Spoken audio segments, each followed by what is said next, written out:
Welcome back guys to this 10th tutorial on our full course on HTML and CSS for beginners. HTML forms. In this tutorial we are going to be learning everything you need to know about HTML forms. So let's take a look at this common HTML form, a student form. This form basically permits a student to enter his name, his student matricule, his email, telephone, choose his sex, and choose the language he speaks. The student can also describe his first day in school and submit this form. So you see the general idea behind forms. They permit the users of a website to enter some information and submit. So when they submit this information, this is very valuable information. It's going to be processed by the server-side code. As we explained in tutorial 1 of this series, where we explain what web development is all about, I explained the front end and back end and their roles. So we saw that the front end is basically the UI and what the users interact with. We also have the back end, which is going to be in charge of handling some server-side code and things which the user does not interact with. So when the user enters this information, he submits it. It's going to go to the back end, and the back end is going to feed the data which has been sent by the user. So we're also used to forms like login and sign up forms on websites. When you enter your credentials in a login form and you submit, the backend verifies whether the credentials you entered are actually valid and they correspond to a user, and you are logged in as that particular user. So that's how forms are applied. They're also useful in e-commerce sites and many other applications. Basically, the idea is the same. The user enters some information and he submits the form and is handled by the backend code. So in this tutorial, we're going to be seeing how to build a form like this with validation. Like submitting the form, you see that this field is required, and in the place of an email address, if you enter some email address which is not valid, you submit, you see that you are told that you need to enter the @ sign for a symbol, so use for an email address. So you see that that's validation in forms. So we're going to see how to build a simple form and style it to look like this. So I've gone ahead and created this empty project, HTML forms, and we just have the index.html. So if I boilerplate the starter code, that's if I put the exclamation and hit enter, we have the boiler code, and if the title here we put HTML forms, and the body we start with an h1 and give it a title of student form, and we save. So if we take a look in our web browser, we see the heading we just entered, student form. So we're going to go ahead and start working on this code for HTML forms. So the first thing you do with a form is you have to enter the form HTML element form, and you see this default attribute which is added, the action attribute. This attribute is used by the server-side code, that's the backend. But in this tutorial, since as we're working purely on the front end with HTML and CSS, we're not going to use this attribute. We're going to explain it in the future tutorials. So we have this form HTML element, which is the surrounding container for the HTML form. Elements you see in a form are usually input elements. Most of them are input elements. So if you want to create the first form input, you just need to type in input here, and you see that the default input, that's the most common used input, is the text input, and that's what has been suggested to us by VS Code.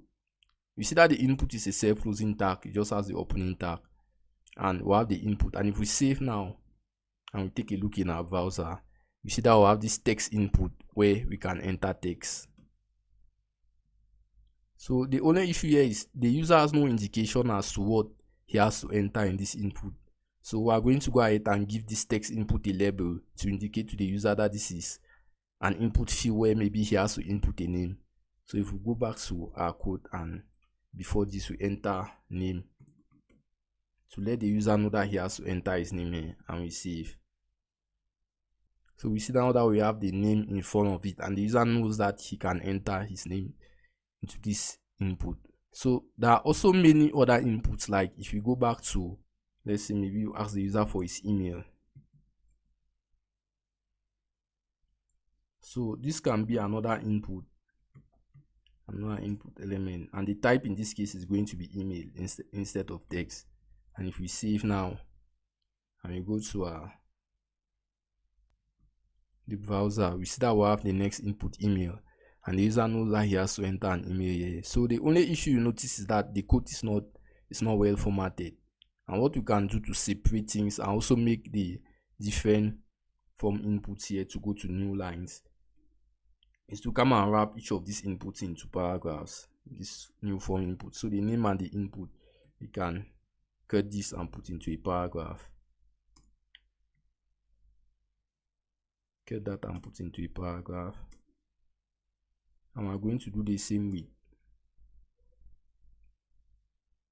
with this other one. So I'm going to put it into a paragraph as well. And if we save now,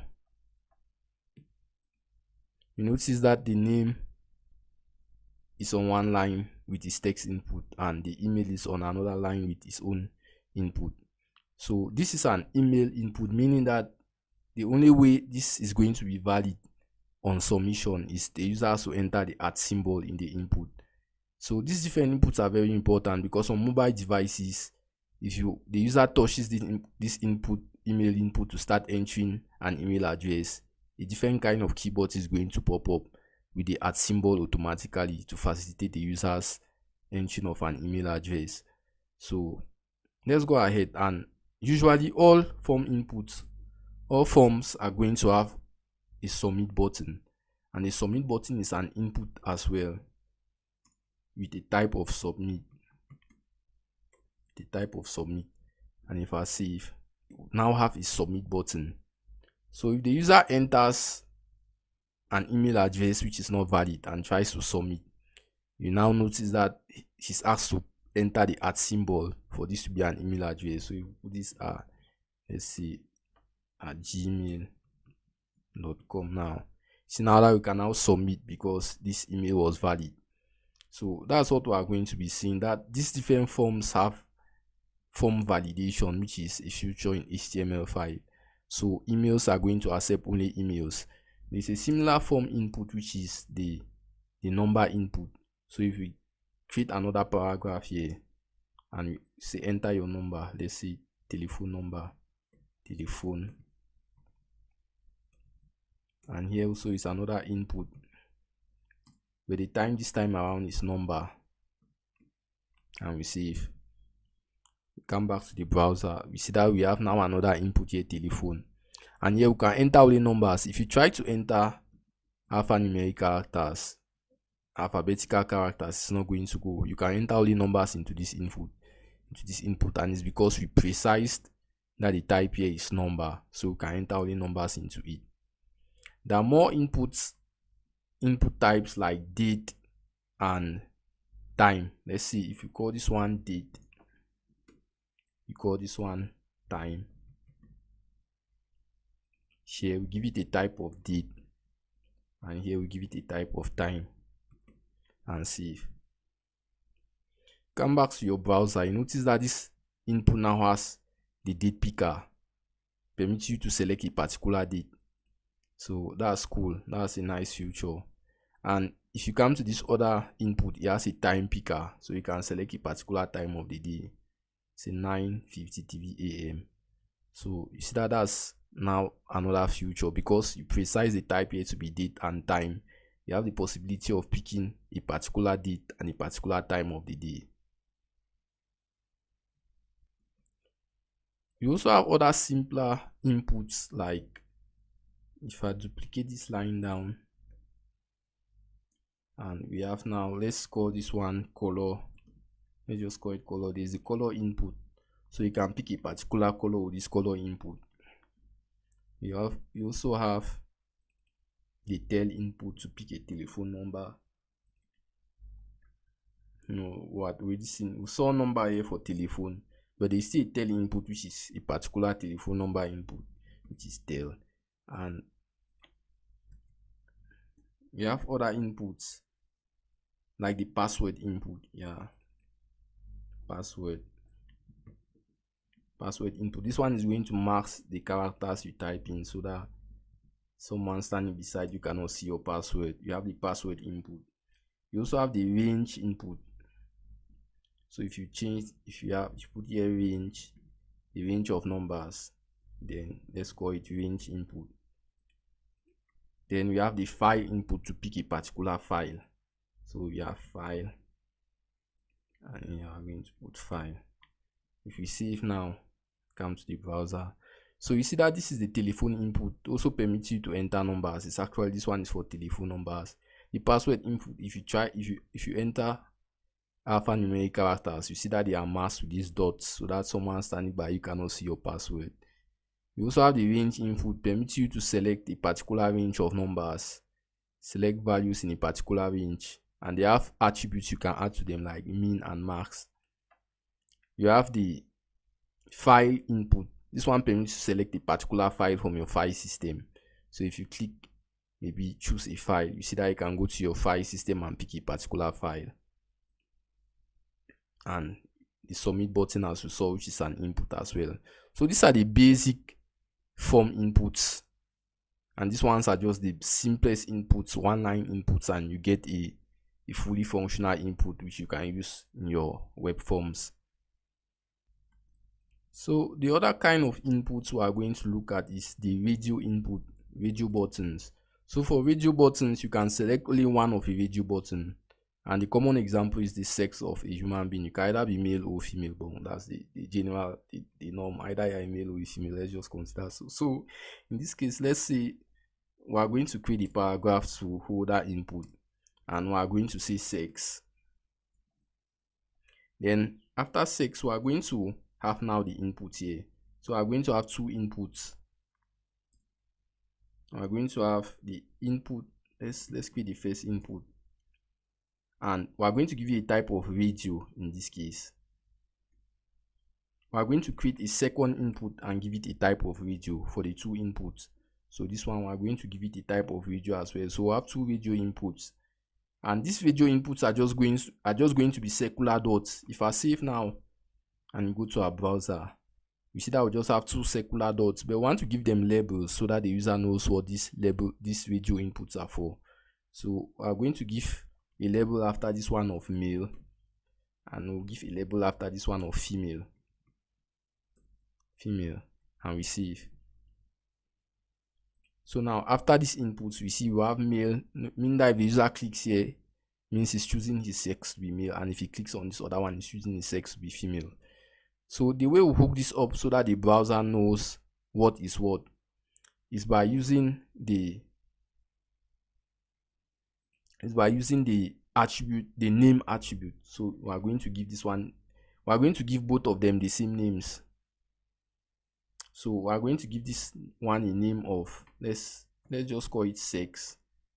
Let's call it sex. And we are going to give this one the same name, a name as well of sex. So the reason why we are giving these two inputs the same name is to permit the browser know that only one of these inputs can be selected at once. Only one of these radio buttons can be checked at a particular time.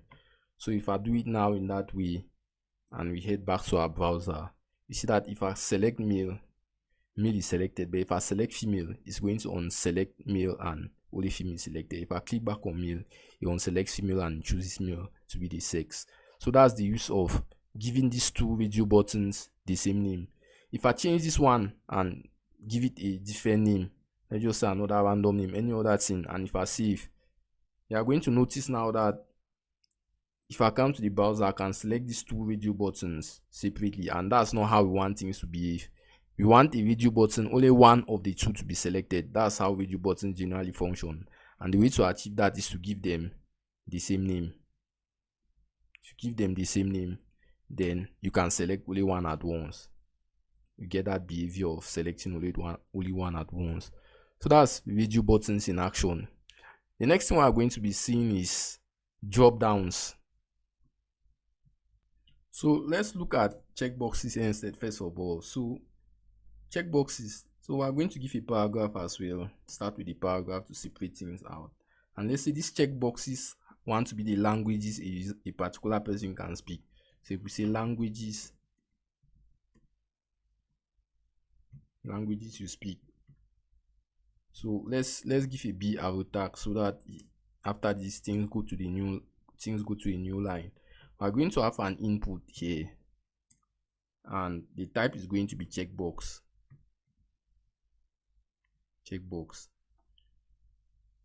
Checkboxes as well as are going to have names. So let's first of all get all the checkboxes together. So we are going to have an input which is going to close, and after the input, this checkbox, we are going to have English as the text for this checkbox, a BR, so that after this checkbox things go to, if I save now and let's take a look at how things are first of all in the web browser. You see that we have languages you speak, we have a new line because of the BR we put here. We have the checkbox, which is this input that we see here, checkbox input. Then we have now the text English. That's what we have here. We have the checkbox, then we have the text English. So we can duplicate this so that we have many checkboxes, and the name of the language. So if we duplicate this to new lines, we'll have more of this. Let's see, we'll type checkbox. The next one is, let's see, French. The next one, let's just see German. And the next one, let's see Spanish. Seems like Spanish is one in. Okay, if we save now, and if I take a look in the browser, you see that we have all these different checkboxes. So we have the languages you speak, then we have different checkboxes after them. So what we are going to do is we are going to give all of them the same name so that we know that these checkboxes are associated to the languages the user speaks. So we are going to give them an attribute, all of them an attribute of name, and we are going to give them a value of languages. So this is permitting the backend, because when this form is going to be submitted, the backend is going to look at these values and know that all these are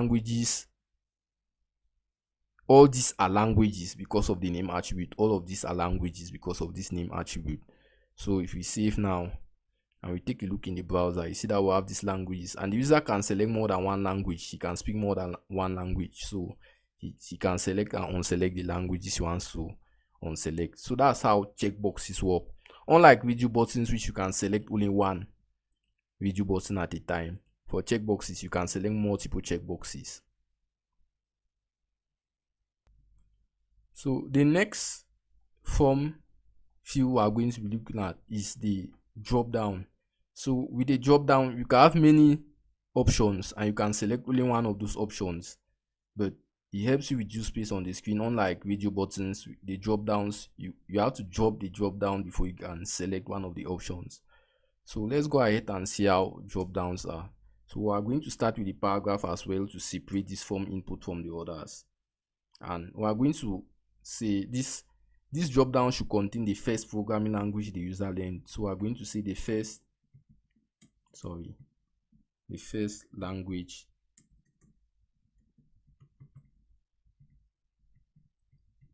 programming language you learned. And with that, let's give a B arrow so that things move to a new line.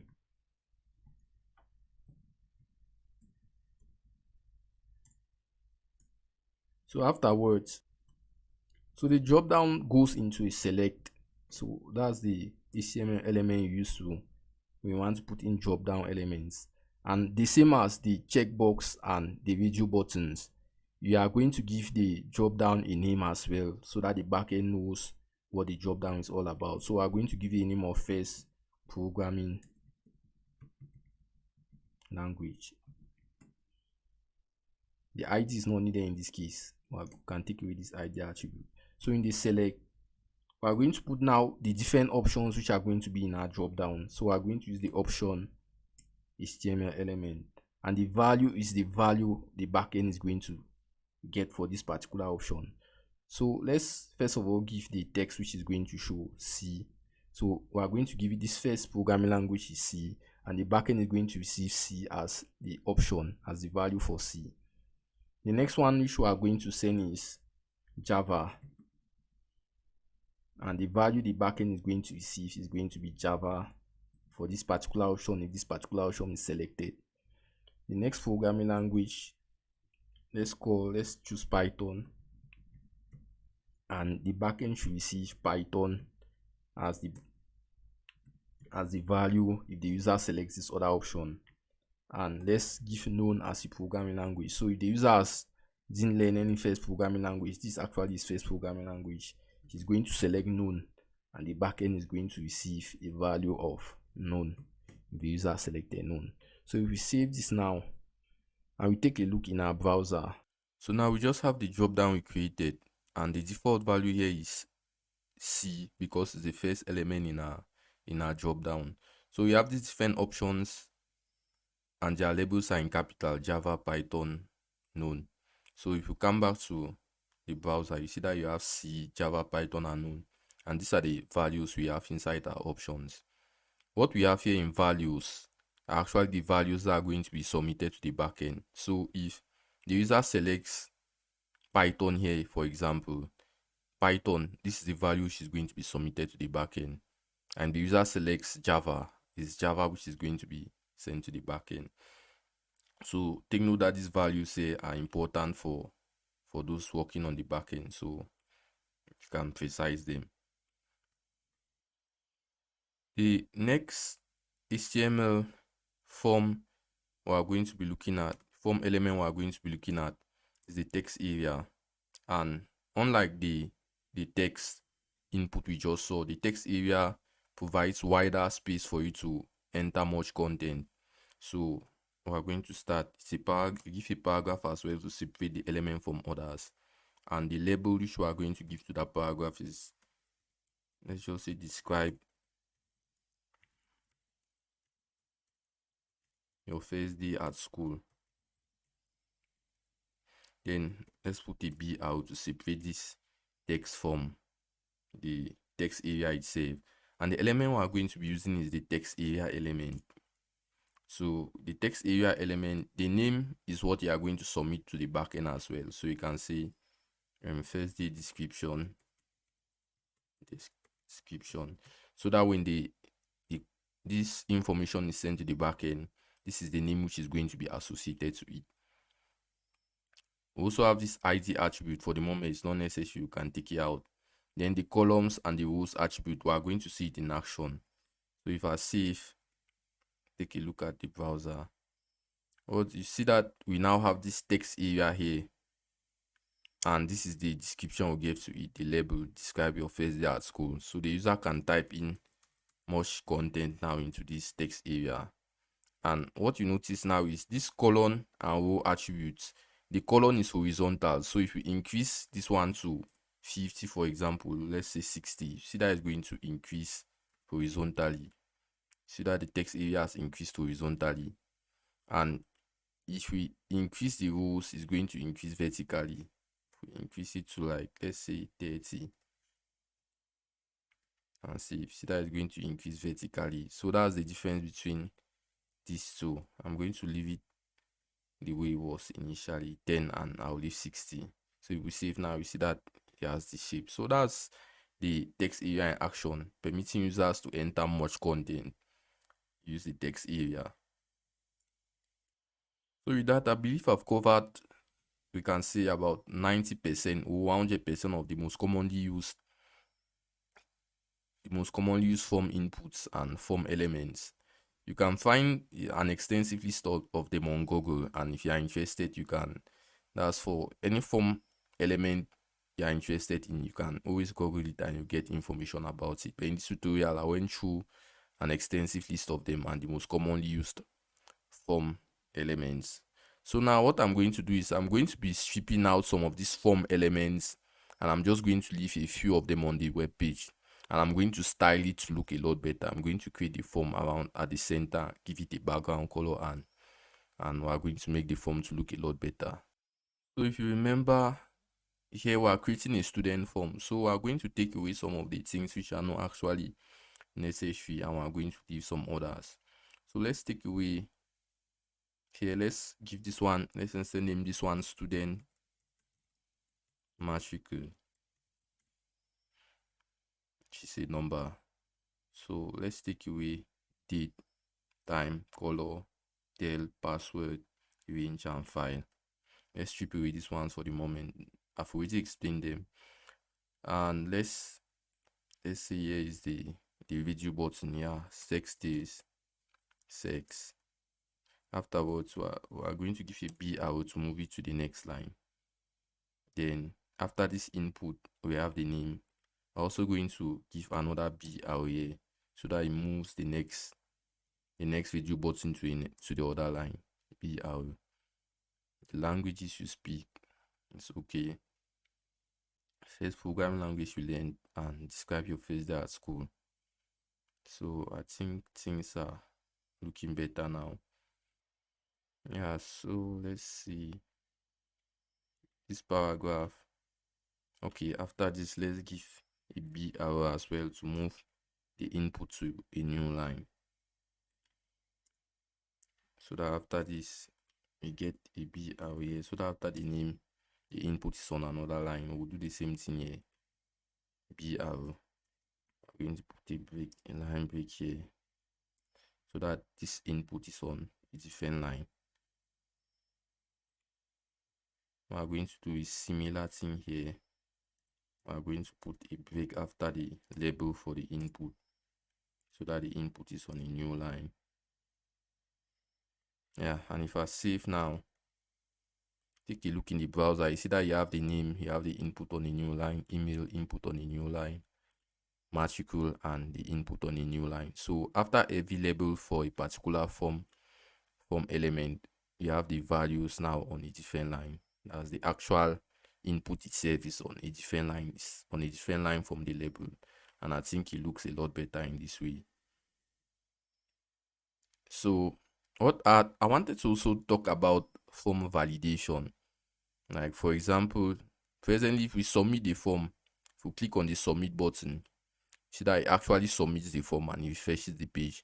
But what we want to do is to make in such a way that the user must enter a name, for example, before the form can be submitted.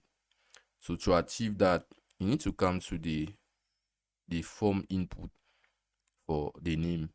If you want this field to be required, you add an attribute called required. And now if you save and you try to submit the form without entering a name, it's going to throw an error. If you try to submit, it tells you please fill out this field, and you cannot submit. It's until you enter something in the name now and you submit that you can submit, because you entered something here. Let's do the same for the email. If you want the email to be required, you are going to put in required here as well. Required. So if the user now submits without an email after entering a name, it's going to tell you that an email is required. And if you try to enter a wrong email, it's going to tell you you have to correct the email. So you cannot submit here because the email is wrong. The only way you can submit is if you correct this email. Let's say we'll add something like at gmail.com. You can now submit, and you see that things work well. Same for the student matricule. Here you have some validation because you cannot enter number, you cannot enter alphabetic letters, because this student matricule field is actually a number field. Means you can enter only a number here. Only numbers are accepted. Only numbers are accepted here. So for these two form fields, the video buttons and the checkboxes, there's an attribute we can add to them. Let's say we want a male video button to be selected by default. What you can do is you can add an attribute to this checkbox here, sorry, to this video button, and the attribute here is checked. And if you save now, you see that the male is checked by default. So if you want something, if you instead want the female to be checked by default, you just need to add it to the female instead. And if you save, you see that the female is checked by default. It's the same thing for checkboxes. If you want the language to be checked by default, let's say English language is a spoken language in the country, I want it to be checked by default. what you do is you can add an attribute here of check, and if you save, see that English language is checked by default, so the user does not need to click it again to check that attribute. If we look at this drop down, first programming language you learned, you notice that for the moment present you can select only one programming language. Yeah, and it makes sense because we're talking of the first programming language you learned. Let's consider a case where you wanted a multi-selection drop down, a case where you wanted the user to be able to select more than one item from the drop down. There is an attribute you can add to this select field, to the options, to make it possible. So what you do is you come to this select HTML element and add an attribute called multiple. And what this attribute does is it's going to give you now a drop down which you can select more than one element by holding the control keyboard button if you're on Windows. So if I save now and I come to the browser, you notice that by default the drop down is opened, and what you can do now is you can select more than one element. If you hold down control and you click on the next, you see that you have selected two elements, and if you submit this form, it's going to select the two elements that are selected. So you can select any two elements now, or even more than, even TV, you can select more elements now because you added this field, this attribute, sorry, multiple. If we look at this text area, for the moment, let's say we wanted to add some descriptive text into this text area to explain to the user what he has to enter here. Like, let's say maybe we want to start explaining the user's first day in school so that he knows how to continue it. What we can do is we can add an attribute to this text area called placeholder, and it's going to put some sample text into this text area. So what we can do is we can come to this field, to the text area, and we're going to add an attribute here called placeholder. So say placeholder, and the placeholder text is what is going to show in here by default, and the user can clear it once he clicks in the text area. So we can just say my first day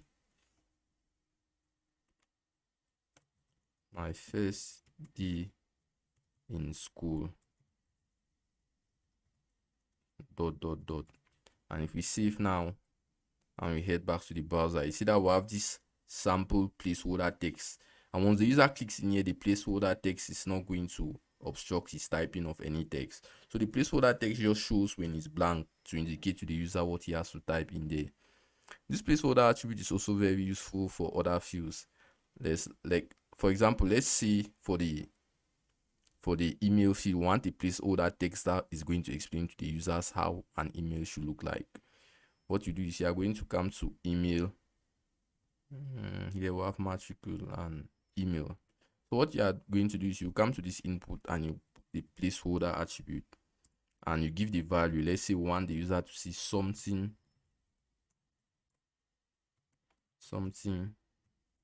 at gmail.com. You save. So you see now that you have this placeholder text in here telling the user what he has to type, and once the user clicks, he can start typing. It's going to clear the placeholder text, and that's a very useful attribute, this placeholder attribute. So with that out of the way, the last thing I'm going to look at is this submit button. Take a look. See that this submit button has a default text in it, which is the submit, but there is a way you can change this text to be something else. Like, let's say we want to change it to send. What you do is you come to the input and you give an attribute of value. This value is going to be the text which is going to show on this submit button, and in this case, let's say we want the text send. If we save, we go back to the browser, you see that the text in the submit has changed to send. So that's basically some attributes in the HTML forms which you can apply to the different form elements. So now what I'm going to be doing is I'm going to be styling this form. So the type of styling we are going to be applying to this form is going to be styling in the head, and we'll be styling in the head because we don't want to create an external style sheet. So if we come to the head, we are going to add an attribute here, an HTML element called style, and we are going to apply the styles here. So the first thing we want to do is we want to center align this title. this title, this H1 is not center aligned. It's an H1 student form. So we want to center align this H1. What we are going to do is we are going to select the H1 and give it a text align of center. Receive. See that the H1 has been centered. So the next thing we want to do is we want to first of all give this form a background color so that we can see where the form ends and distinguish it from the other elements surrounding it. So what we are going to do is we are going to grab the form. You know how the form contains everything. You see that after the H1, all the other content is inside the form. So if we grab the form and give it a background color, we are basically giving a background color to everything which is different from the H1. So we are going to grab the form and give it a background color of, let's just choose this color. We save now. See that we have the whole form now has a background color. The issue now is the form is actually very wide. If you look at the width of the browser starting here and ending at this other side, let's say we want the form to take up about half of the width of the space. So let's say 40%, like 40, a bit less than half. So what we are going to do is we are going to give it a width, give this form a width of 40% of the browser space. And if we save, you see now that the form now has taken up smaller space and it looks a lot better. The issue now is we want to centralize the form, and the way we are going to centralize this form is we are going to just give it a margin of auto, and if we save, you see that the form now is centralized. The next thing we want to do is we want the content in the form to not be bunched at the edge. It should not just touch the edge of the form itself. So we can give some padding so that it's going to move the content away from the borders of the form. And the way we do that is we are just going to give some padding of let's say 30 pixels. If we save, we now see that the content has left the edges of the form and things have started to take shape. So the next thing is we want this form input fields to fill up more of the space, 100% of the available space they have. So if this form input can move from this position and it must end somewhere here because we gave some padding around this content, and it's the padding that is separating the way from the border. So if we take 100% of this form input, it's going to start from here and end somewhere here because of the padding at this other side. It cannot touch the edge because of the padding we gave. So let's say we want this input to take up 100% of its available space. What we are going to do is we are going to select this particular form input. And in this case, the first one is the text input. And the way you select a form input, a particular form input, is you take the input HTML element as well, and you have to precise the type. In this case, the type of the input one to select is text. So we want to select the text form input. I want it to have a width of 100% so that it fills up all that space. So I'm going to give it a width of 100%. So if we save now, you see that the name now fills up all the available space he has. It takes up 100% of the space it can fill. We're going to do the same for the email and for the matricule. So the email is an email field, the matricule is a number field. So we're going to select them as well. And the way you do that, select multiple elements and apply the same style, separating each of them with a comma. So I'm going to select now. Here, I'm going to give type now is going to be email. Select the email as well. And I'm going to select another one, the number input type, the number input field. And if we save, you see now that the email and the number field also filled up 100%. We're going to do the same thing for the text area. I want it to also fill up the same space and end where these others end. And we can do the same for this drop down. So for the number, first of all, for the text area, We're going to select the text area as well here. We're going to separate this one with a comma again and add the text area. Text area. Save. So that text area also ends where these others end. And for the drop down, the first programming language you learned, we're going to do something similar. So this drop down is actually the select. If you come to you saw that the previous ones we selected were this text type, text input, the email input, the number input. We just selected the text area to give it a width of 100. Now I want to select this select, give it a width of 100 as well. So we're going to add the select here. Select. I want it to have a width of 100% as well. And if we see that the select now has a width of 100%, and we see that our form looks a lot better. The last thing we want to select is this button. We want the button to also look much better, and the button input is actually the submit input. So we want to come to the down here, I want to select an input of type equal to submit. Remember that was the type of the submit button, an input of type submit. And what we want to do is we want to first of all make the width, make it to also be 100%.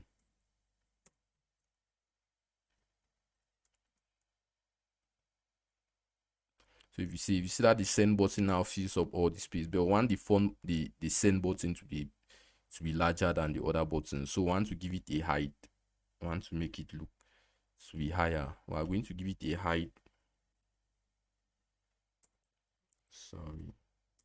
We're going to give it a height of, let's say, 35 pixels. And if we save now, see now that the send button is bigger, and I think the form now looks a lot better. Everything has taken up a good amount of space, and everything is going to work as we program it to work. Clicking on send, you need to enter a name. You try to enter a name and send.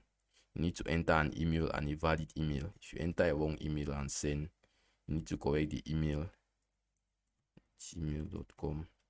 Here you can enter all the numbers, correct numbers. You can select your sex, and only one is going to be selected at a time. You can choose many languages you speak. You can choose your first programming language, and you can enter the description of your first day at school, and you can submit. And I think that's all you need to learn about forms. If there's anything you need to know, more details, you can just Google search and you get more details on the forms. But I believe I've explained almost everything you need to know about forms, especially the most commonly used form elements. So guys, that's it for this tutorial. If you know you got some value from this tutorial, please consider subscribing to this channel. You are going to get updates on tutorials like this.